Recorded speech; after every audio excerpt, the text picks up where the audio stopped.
Life is weird and amazing sometimes.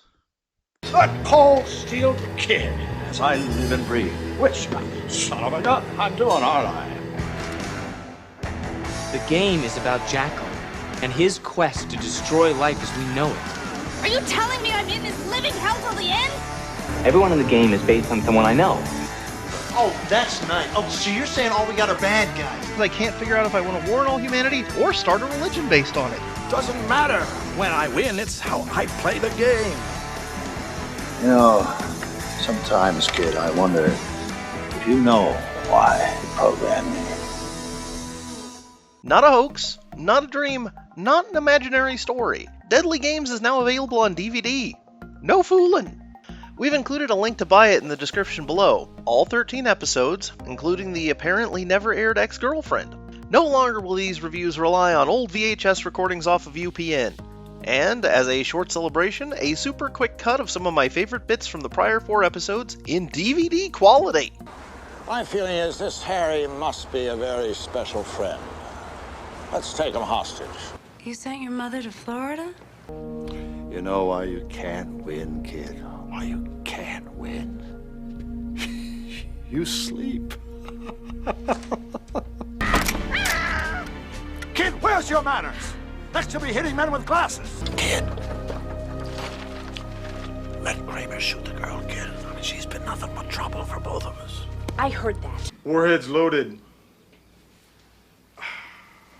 Gave me a blister on my thumb.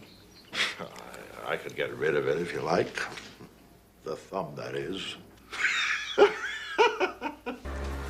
Get your hands up, both of you. You'd better straighten that tie, mister. Daddy, can you wiggle and scream so the rabbit can see? I told you to wear your raincoat, but no, you knew best. Why? I take a hostage. I need a reason for the file. He makes personal calls at the office. Then he deserves what he gets. So while I won't be sad to say goodbye to the crunchy VHS rips, I really do want to thank YouTube account Deadly Games Cool Show for uploading them, which is how I rediscovered this amazing series. And, well, sorry about the strikes your channel might end up with now. You have performed a valiant deed, and we salute you. And speaking of alerting, how'd we find out about the DVD? While some of our viewers did tell us, we actually knew about it well before we'd finished the last episode, as we'd gotten an email from one Mr. Paul Birnbaum. Yes, that Paul Birnbaum. And he's an amazingly good sport about this whole enterprise, given my general thesis that this series is so dumb it spun back around to brilliant, possibly on accident. Thanks to Paul, we've learned quite a few things about the show, some of which I'll save for the relevant episodes, but apparently getting Deadly Games to air was about as convoluted as one of Gus's game plots. Here we go! The show actually started out at ABC as what Paul calls a broken pilot, meaning that they liked the concept, but the script that came in wasn't up to snuff. Apparently, the original version of the show was not a tongue-in-cheek festival of goofiness, which is completely baffling to me. Someone wrote a version of this that was completely serious. Wow. Paul was brought in by Viacom to rework the show into something watchable, or at least sellable to the network. He introduced the idea that the game villains are all based on Gus's personal grudges with people in his past, that love interest the girl is actually his ex-wife, and that the ultimate bad guy, Sebastian Jackal, would be... She's gone Moxie, kid. I think I'll have her stopped. That. Basically everything interesting that stands out about the concept. And yes, Paul confirms that he didn't really play video games, so he's kind of winging it. But we absolutely give him a mulligan on that one. Let's face it, TV and movies are historically terrible about depicting any video games past the Atari 2600 era.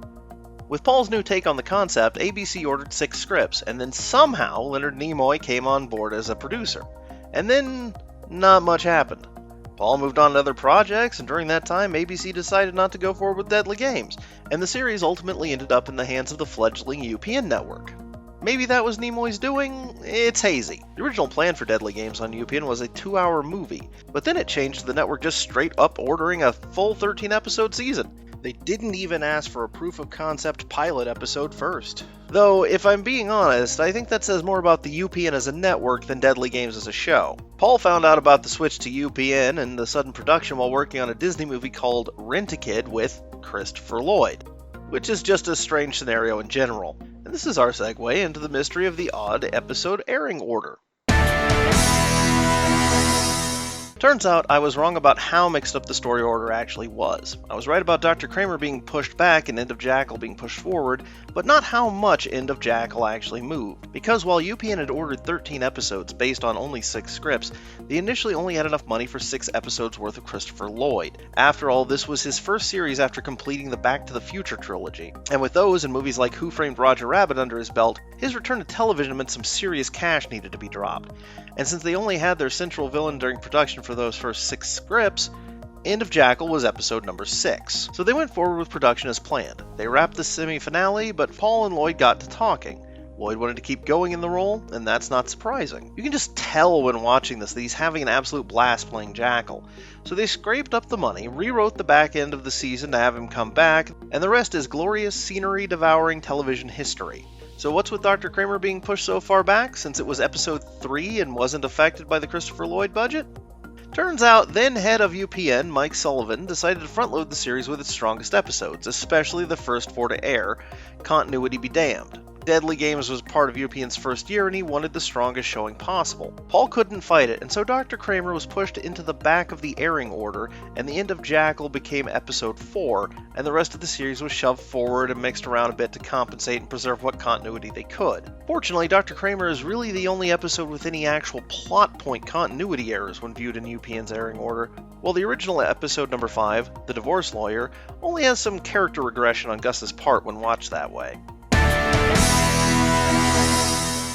Paul also shared some other production tidbits. Roles were written first and then cast, which surprised me, as the Trek actor and/or Shirley Jones plays against type aspect happens so often I assumed the roles were written for the actors to ham up specifically as a draw to get them on the series. And the reliance on Trek stars was indeed a bit of a push by UPN proper, which goes to show even they got some stuff gloriously right on occasion.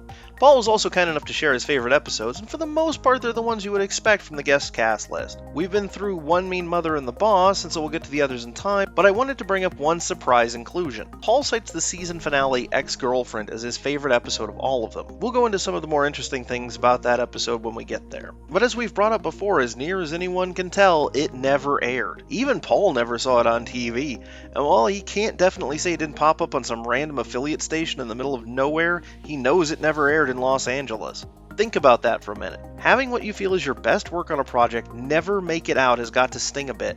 But at least now, after over 20 years, it can finally be seen. As for his least favorite episodes, we'll get to them. Can't ruin all the surprises, or prepare you for all the pain. So, how does this affect the review series? Last episode I said Practical Joker was next, but that was when I was working from UPN's airing order and before I got the original intended episode order back from Paul. It's actually much further back than I thought it was, but I already feel bad about having teased LeVar Burton back in review number 2 and then making you wait so long for the next review only to push LeVar back another episode. It'd just be cruel to do that to you again with Brent Spiner in full ham mode. You all don't deserve that. But thankfully, there's not really anything in that episode that would affect story or continuity one way or the other. It's one of those episodes that can really go more or less anywhere in the story order. So next review, we're going ahead with Practical Joker, with the full acknowledgement that that's out of the intended order. And then we're picking up with the story order provided by Paul Birnbaum, including the mid-season defeat and return of Jackal, and thankfully all the way through the series finale, Ex-Girlfriend. And even then I won't be done, as I plan on having a look back on the whole series at the end of it. I'm in it for the long haul. Game on.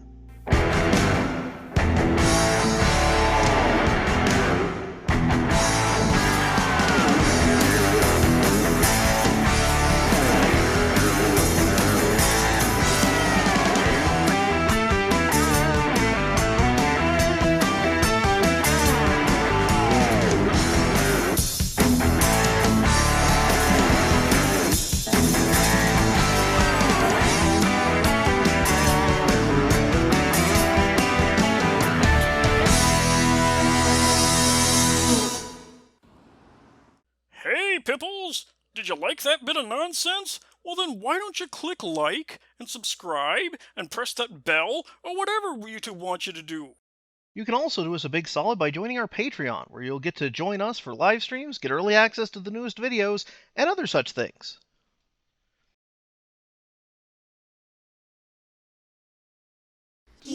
television.